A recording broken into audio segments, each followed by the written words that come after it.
Alright, so in this one, we're cutting away from All Might facing off against All for One with his possible armor or whatever was going on with that. And we're going to a prison where we're seeing Getin and Mr. Compress, two characters who I think we haven't seen since the end of the previous war. Like, this is where they've been the whole time. And Getin is just dropping bombs in this exposition dump here, where he's revealing that he is a part of the Himura family. And the Himura family is the family that Shoto's mother, Rei, comes from. That's her maiden name. So yeah, this means that like Getin is Dabi and Shoto's like distant cousin, I guess. But this just leads to Getin mainly giving us this exposition here where generation after generation, quirks grow in strength and flexibility. They intensify as different factors mix together. We all knew this for many years now. This goes into the quirk singularity and whatnot. But then he says, it wouldn't be surprising if someone had latent abilities that they weren't aware of. When people set their hearts aside and pursue that power, I wonder what kind of future will bring. And it's like, oh, coincidentally, Getin, you're talking about Dabi in this chapter, because that's what happens, but we'll get to it. And also, considering that we're seeing Compress and Getin here, I guess they're gonna break out of this prison eventually. I mean, I'm not sure how much Compress could do, because he lost like his arm, I think his leg, and like a piece of his torso in the end of the previous war. So I guess that was like it for him, unless he does break out. But I would like to see him come back because his quirk is extremely useful. But we're cutting back to Endeavor taking on Dabi, and he's finding out that Dabi is going to explode. We found out that Dabi was like compressing his energy and flames into his core and is eventually going to become like literally a nuke. And also Dabi is just fully unhinged. He has gone completely into insanity at this point, like reverting back to being a child, saying like, "Dad, look at me." And we see the parallels between Toya first discovering that he could do the flash fire fist to coming back to now,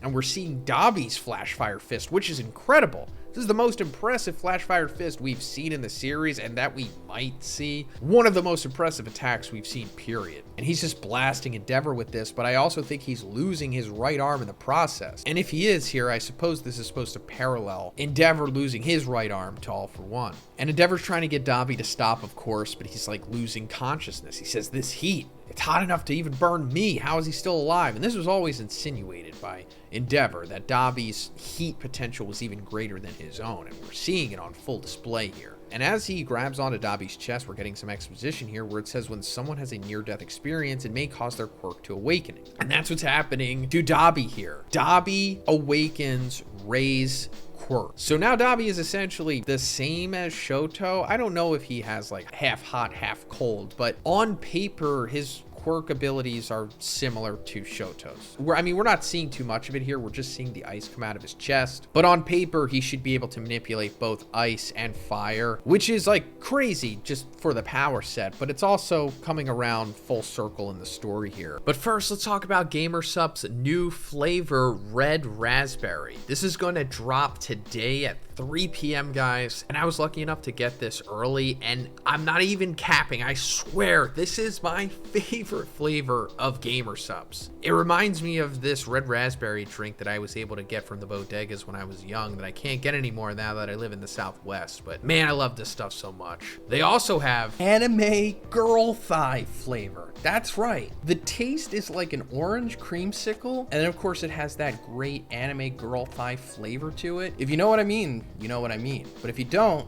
you're gonna have to try it for yourself. So guys, if you're interested in getting some GamerSup's, a waifu cup, and some awesome merch, check out the link in the description and make sure you use code BIGZ for 10% off your purchase. You're also going to be helping me too.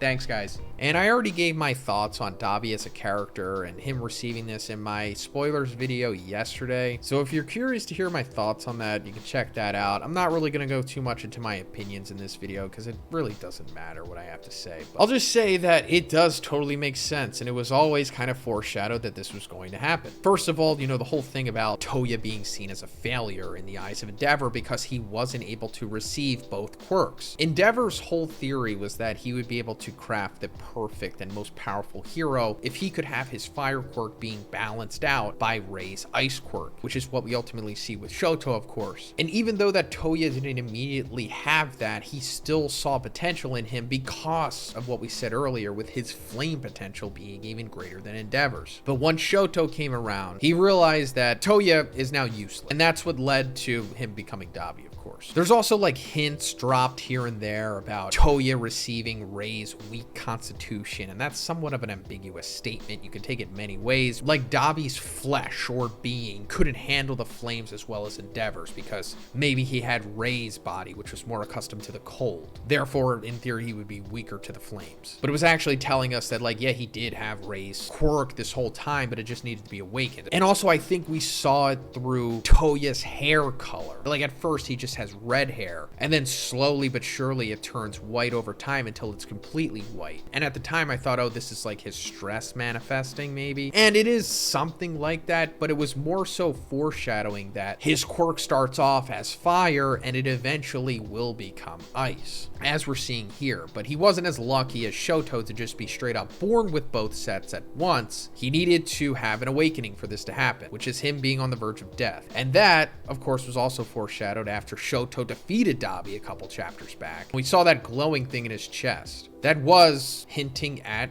Rei's quirk, because that's exactly where it comes from in this chapter. And Endeavor has an interesting reaction to this. He has like his life with his family flash before his eyes in this sequence of panels. And he says, all of this is my responsibility. I thought I had to bear this burden and to stay alive to make amends for what I've done, but you've been looking at me all these years and I turned my eyes away from you. And I have amends to make to you too. And he's like, I won't let you die alone, but I won't let you drag anyone else into this either. And we see Endeavor grab Dabi and take him into the sky in an attempt to have them explode up there, you know, mitigating any casualties. And at first I thought this was a perfect ending for both of them. But no, this is not how it is going to end, because at the very end of the chapter, Rei is there. And I don't know how she's like meeting them in the air here. I mean, it doesn't look like they're too far off the ground at this point, but I guess Rei could just make ice pillars or whatever, ice elevator, similar to what Shoto can do to get her up there. But we're seeing Rei, I think, using her quirk for the first time, and it should technically be just what Shoto can do with his ice half.